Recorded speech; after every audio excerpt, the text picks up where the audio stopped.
thank goodness, my mother had my dad and me, because there are plenty of people out there that don't have family members, or family members who've given up and who are exhausted. I think your father was an amazing person, and you talk about how they were on their way to their honeymoon. She had a crisis. They drive back to her parents' house and they say, "We'll take her back." Your father said, "No, I took a vow." How amazing was that? Now, when you consider that in a family situation where there is mental illness, there should be at least one parent who is sane and rational, who's present, who can provide support, protection, stability, and some sense of normalcy. I think your father was that for both you and your mom. I think he was amazing. It's Oh, so yeah. hard. Yeah, I do too. And everyone did. I mean, he was an amazing man. The story about how their honeymoon, it's funny because I didn't know about this. To me, I thought my mother's illness began when I was 5. That's when she jumped out the window. That began the hospitalizations that I knew of anyway. And it wasn't until later on in life, my dad died when he was 89. And he said he was going to die at 90. He told me his expiration date was 90, as if he knew this. Maybe he was like 80, or it was later on in life. And my mom was 13 years younger than my dad. So the fear was that something's going to happen. And what am I going to do?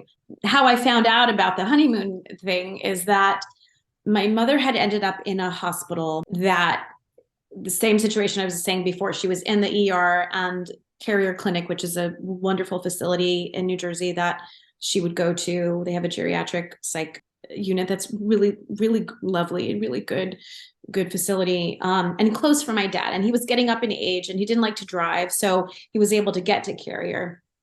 Carrier didn't have a bed, so they ended up putting her in a hospital that was closer to Delaware. It was just so far from my father. It was 2 hours, and he couldn't drive there. And so she was there for a very long time. I was the one who was going to visit her more, and just to check in. And it was horrible. It was a horrible facility. And I remember calling my dad and saying, well, when she was away, and I said, you must be enjoying the silence, or, it must be peaceful in the house. And he said, well, I really miss your mother. And then I said, well, I said, Dad, you've been married all these years, and I don't know. I guess it was like the numbers, the way I said, like, so many years, she's been sick for so many years, like subtracting the 5 years, thinking it started when I was 5. And he said, no, she was sick before. And he told me that that's the first time he noticed something was off. They were married and were on their way to their honeymoon. I think they were going to Atlantic City or Niagara Falls. I think it was Atlantic City. And she kind of flipped out. And he said that, like, as you reported from my book, that he went back to New York, to Queens, to her parents, my grandparents. And, they said, well, we'll take her back. And she said, well, no, I took a vow. So, that's love. I'm divorced and I was married to a wonderful man, but we just didn't connect. And I look at when my dad, what he endured, but that's love. And there are many people out there that are dealing with Alzheimer's and other forms of brain diseases and cancer or a kidney disorder or whatever, someone's injured. What do you do? My dad taught me that we're here to love people and we're here to help others. I've learned so much. I try to focus on, what has this done to me? How does this help me connect with other people? And that's kind of why my book is called Shimmer. I mean, I'm definitely not Pollyanna, but I try to find the light. I'm okay with sitting in the dark, but I try to find the light, because I want to live and have a full life and a beautiful life. But yeah, my dad was extraordinary. But, he did have, his patience wore thin, and, I could see him being exhausted, and it was really hard. We struggled. But I remember moments with my dad, and like little things like playing Frisbee or like going for a drive. We would go to church. I grew up Catholic. I'm a kind of recovering Catholic now. We would drive to church, and then we would just go for a drive. It doesn't cost any money, just to go into the farmland or go for a walk in the woods. And they, like, these little moments were just so beautiful, because I could just be with my dad. And so for me as a mother now, I took that very seriously, like just wanting to have moments with my kids, hoping they'll remember remembering those moments too, you know? I Yeah. think your Man, father. I'm gonna cry. Well, I mean, these talks aren't easy. Yeah. It's not something that, you share and it doesn't move you to tears. Of course it does.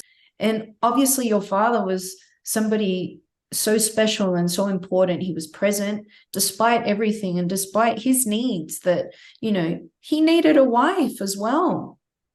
But he was selfless. I know that when you say it just wears people down, you grow exhausted and you're tired of this situation. And your father took care of her until he passed and she outlived him. I thought that was extraordinary because when I think of my father, and everybody does the best that they can. And I remember at one point I felt that I had to be with my mum because nobody else was going to be there. My father was working, and then when he finished working, he liked to gamble, and he would see his friends and maybe stay out all night. And I understand as well, at the time I was so angry with him, but there was an escape that he needed too. He needed to be able to come home and not have to deal with that. But that was something, I mean, it's chronic schizophrenia that, it won't ever go away, and it tries everyone. It's not that anybody has a past. It could be the spouse, the children, the siblings, the parents. They're all going through their own grief, and it's day to day, and it becomes layered because situations that are so complicated keep happening. Everything becomes so intense and painful. Well, it becomes kind of it's hard, it overshadows everything that's going on in the family. And I always just had this dream of finding something else. And again, my imagination to me was my savior. But then I also felt sometimes jealous of other families. And everyone has problems, everyone has problems that you can't see. You don't know what's going on in someone's house. But I would see other families together, see mothers, especially when I would see people with their moms. And, friends, people complain about their mothers. My mom said I was this or said this, or she said I should, what's wrong with your hair? Like comments about looks. And I hear this from friends sometimes. And I just like, okay. I wish my mother knew, like, could even, like I said before, go for a walk with me or go to the store or buy me something that I don't even like. You know what I mean? Like I'd be okay. But you don't know what you don't know. You don't, you can't experience what you haven't. But it really made me look at motherhood in I just wanted to be there for my kids. And I knew what I was missing. I don't know, they turned out pretty damn amazing. So I hope I did one thing or two things, because there's two of them, two things right in my life. I think I think so. I mean, I think one of the things that having this life experience, being thrust into it, what it does, I think it makes you very kind and empathetic, and also want to turn the situation around. If that's what happened with you and your mum, there's no way you're going to neglect your children or not be present in the way that you would have liked your mum to be for you. Yeah. But there's a flip side to that too, because if you are uber tolerant of aberrant behavior in relationships and with other people, sometimes you might put up with things that that aren't healthy. Do you know what I mean? And you tend to be or I tend to be the enabler, like, oh, or I want to fix everything. It's taken a lot for me to step back. And for me, I'd rather not be in a relationship than be in a relationship with someone who is destructive or who's doing things that is not healthy. So I've found a way to step away from things, and I don't know, I feel stronger because of that. Yeah. But it took a lot of work. It took a lot of work to get there. Everyone has something, but I think if someone's not willing to help themselves, and as an adult, I can't be the one to fix them. I was a therapist. I'm very empathetic and kind. I will take care of you. But at some point I have to look at, well, who's going to take care of me and have that mutual care. Do you know what I mean? Having the empathy and patience with other people definitely that's what my mother has taught me. I remember a few years ago, I was going to, I think it was probably yoga class on like a Sunday morning. Yeah. And it was snowy, kind of icy out. It was like terrible weather, very cold. And across the street from the studio was a bagel place. And there was a woman sitting on the concrete, cold concrete. And she seemed mentally ill, and she was kind of cursing, God damn it. And like, just, I knew, like, when you see someone who is schizophrenic, like, you can recognize that if you've lived with that. She was yelling, and I went in and I got her a bagel and I gave her the bagel, and she cursed at me. She's like, "Oh, you bitch." And I'm like, and I just said, have a great day. And I went into the studio, and there was a couple, and they said, "Did you see that crazy bitch out there? She was yelling and screaming." And I said, "Well, she's probably someone's daughter or mother or sister, and maybe she deserves some compassion." And I just, because I couldn't hold my tongue. I couldn't. I've seen situations like that. And I think, like you said, there's like this sensitivity that we see when we see somebody. There's so many videos out now on social media where, oh, look at this crazy woman yelling at herself and yelling alone. And I look at those things and I say, no, she's not mentally well. Yeah, And people that have not lived through that. But I mean, you don't have to live through that to understand that laughing at someone or attacking someone for that is not normal either. I have a problem with that because, when I was young as well, when we were in primary school, we went down to CBD in Sydney, and there was a man across the road. It was the school excursion. We were about to get on a bus, and this man was homeless and just screaming. He was alone, and everyone started yelling, "Oh, you effing nutso, you're a Looney Tune." Yeah. And I remember I was 10, and I felt so bad for the man, but I also felt shame because I thought, if they knew my mum, she does the same thing. I mean, she's not homeless.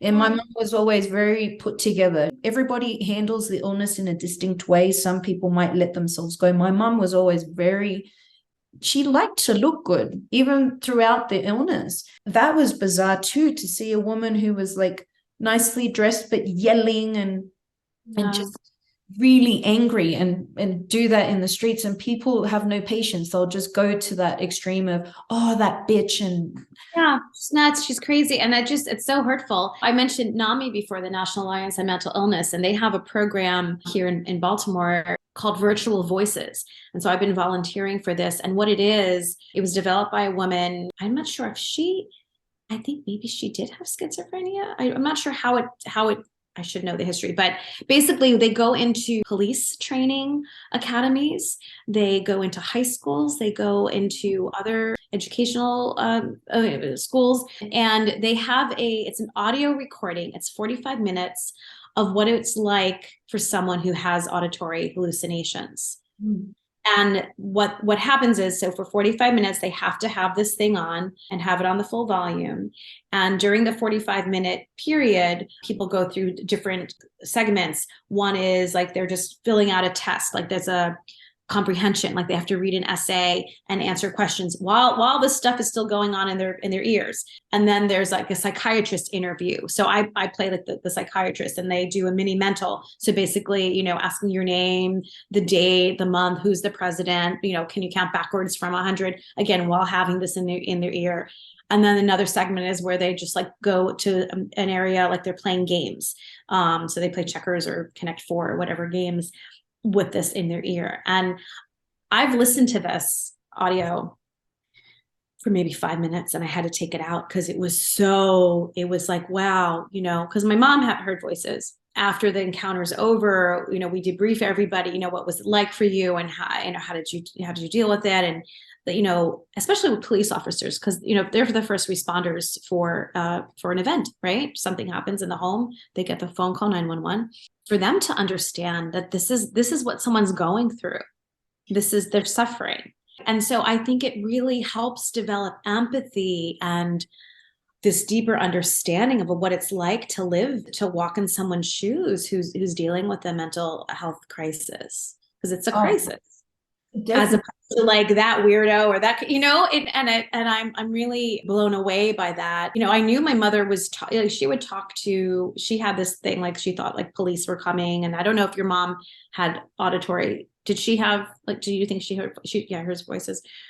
Yeah. Yeah, and it's intense when you have this in your ears with this, simulation. If someone's yelling at you or telling you you're awful or like telling you to do something that you don't want to do, and but she lived with that, and she would always yell, "Stop, stop!" Like she was trying to stop it. Of course, you'd want to stop it if that's something that's happening. I mean, I think we're in the place now where at least there's that education exists, and I think that's a really helpful tool for first responders or just basic human empathy. Like Absolutely. it's a real disorder, a real brain disorder, and Yeah. maybe you should not make fun of it, and to give people some sense of kindness and empathy. Yeah, and Right. compassion. And like you say, they're the first responders. And I remember when I was 9 and the police came, there was an ambulance and there were 3 police cars. When you're a little kid, Huh. it's so scary. And you think, okay, I've seen some things on television where somebody shoots somebody and then all these police cars come, but now they're coming for my mum. And Yeah. my mum, with the voices and everything, she reached over for the police officer's gun and they just slammed her to the floor. Yeah. And she called for me. I ran into the room and she was like she was cuffed and on the floor. And that's actually one of the most traumatic experiences that it's still very hard to talk about. But I think it's important what you're saying. I didn't know about this kind of training because, for these people, it's, they're called to a scene, don't know much about what's going on. But if they were to have that extra insight to a mentally ill patient's kind of what's going on in their mind, what kind of a situation they live through day to day, and how it affects a home, maybe the approach would be a little more humane. They had to do that because at that point they were at risk in case my mum pulled out the gun. But it's so difficult because in that moment they're like, okay, we've got to extract this woman from her home, but that woman is your mum. Right. And for you as a child to observe that in a child's mindset, you are 50% of each parent, right? So if one parent is in jail or in a psychiatric hospital or is manifesting these behaviors that are so disturbing, like you think like that's part of me, you think that's part of you, or maybe you're the cause of it. And it's very confusing. And I'm sorry you had to see that. I mean, that's why I would run. And when I knew if the police were coming, and a few times that I did observe, it was just like this terror. It's terrifying. It's really terrifying. So I don't like I can't watch a lot of shows. I don't like watching crime. Not that there was crime in my home, but it was overwhelming. I would hide and sing songs or make up stories just to try to like block out that that's happening. Yeah. When my mother wasn't home, boy, I was happy. I loved being the housewife, and I loved cooking, and I would put an apron on. I really did take on a role. It was something that I really enjoyed as a kid. Now that I think about it, I'm like, how weird is that? Like, even though I did play and I had friends and I did a lot of things, but that was also the other thing that I had. But what if our mothers, had cancer and that was the illness? But it's different. It's really different because the emotional disconnection is the thing that I think is the hardest to deal with, because you want to be able to go to your mom with a problem, you know, Oh, ask advice. I struggle with that now sometimes. I'm like, who do you call? So I had a therapist once who said to me that I need to develop friendships with women, like older women. I have a lot of female friends, but I do in particular have, and I'm drawn to older women. I don't know if it's a mother thing, that and maternal figure. yeah, their advice, their sense of fashion, their worldly wisdom, is something that I really Yeah. crave. And yeah, yeah. The warmth of a mom. Yeah. And I was actually going to ask you that because in Shimmer, you write, I spent my life mourning the person I never knew. I think that there's for children of schizophrenic mums and dads, there's an eternal longing and yearning for the person that you wish you could have had as a parent. And I wanted to ask you, I mean, your mum has passed away, you are a mum now, but where are you at with that maternal longing? And I think it ties in with what you were saying, kind of looking for relationships with kind of figures, right? Yeah, I mean, there's the loss is still there. In when she was alive, there was a loss, and now that she's, in a sense, there after my parents passed, there's a relief that the suffering that they both had, dealing with this illness is no longer there. And I know, and I wrote about, I knew of my mom what I saw in the photos before she was ill. And she was beautiful. She was just striking, gorgeous, so together, so delightful. And I saw this woman with so much vibrancy and life and beauty and potential and so brilliant. And she spoke multiple languages and was an artist and so kind. And I didn't get to know that woman. And that's what makes me sad sometimes. I think for me, being a mom was really important. I know what was missing from my life. So I want to try to give that. So in a way that sort of comforts me as a mom. But I still have moments of, when other people are going to visit their family or and I think that happens as you get older. I mean, I have a lot of friends who are now orphans as well. And just as I did as a kid, I would always find friends or find other families to kind of adopt me. And I've created a very vibrant family of artists and creative weirdos that I love so dearly that are part of my life. And I think a lot of people have to do that, and it's okay. But yeah, there is this sense of loss. And it's like things come up in moments, like I told you, I was walking with my son and it was just the weirdest thing. And it hit me it was so overwhelming. I didn't say anything to him and I kept walking. And when I got home, I just had to cry alone in my room because I just thought, wow, how wonderful that would have been. I've written this screenplay, and it was kind of like as I was writing the book, I was writing different forums, and there's a scene that I wrote in the screenplay. My mom, she worked for the New York Public Library when she was younger and when she was well in the 60s. And so when she died, one of the things I did is I had some of her ashes. I wrote about this as well. And because I picture my mom in New York as this beautiful, vibrant woman. I picture like how, not in a creepy way, but how men would look at her, because like she was just this beautiful woman.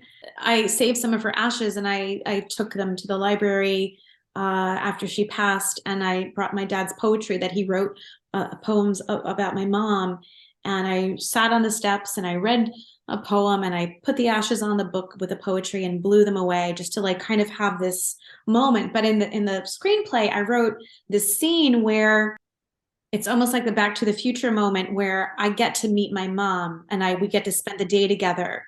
Because that's all I want is just a conversation with her on the steps, or to walk around New York City. And when she wasn't ill, just to have that connection. So yeah, so maybe one day that'll be something I can do on stage or on screen, or have to watch someone else do that. Because I that's a moment that I always want. It's like those simple things. So I think it's a lesson for parents to just, you don't need to spend a lot of money on your kids. You don't have to take them to fancy places. I mean, like sitting home and playing Scrabble with my kids, or going for a hike, or cooking dinner together are valuable and, just unbelievably powerful. Oh my God, I want to give you a hug. I just, that really moves me because it's not like you're wishing for something so simple that so many people have. Yeah. And you just one conversation with your mom. I mean, God, I can understand that. I had my mom, I think, when I read the part about your parents going to their honeymoon and she had a crisis. For me, that was, I think she was already ill. That's what I assumed, that she probably already had some symptoms. So in my situation, my mum was well until I was 8. And so I just feel like she was gone. She was gone for my the rest of my infancy and my adolescence. And I didn't have a mum that could, and coming back to just the simple things of having a mum that tells you, hey, why don't you wear this dress? Or why don't you, do your hair this way? It was just like, you're on your own. And I totally get it. It's a nostalgia and a melancholy for very simple things.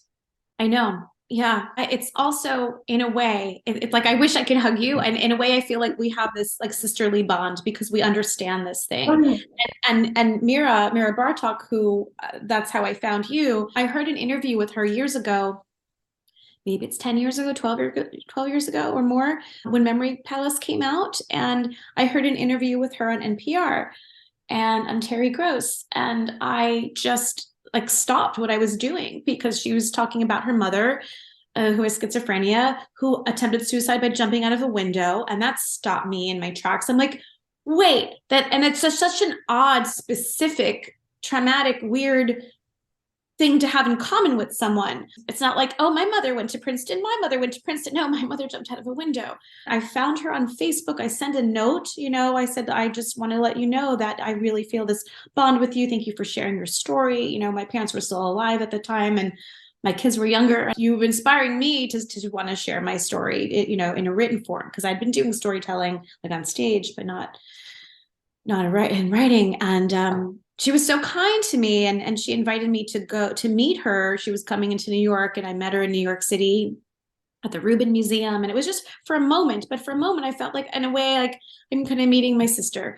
And in a way, today, I feel like I'm meeting another sister because we've both been through these things, but we have this understanding and this like kindness and empathy for each other and a love because I don't know, maybe we can be the mothers to each other that we don't yeah. have or didn't have, and I say that to a lot of my friends too who've lost their mother.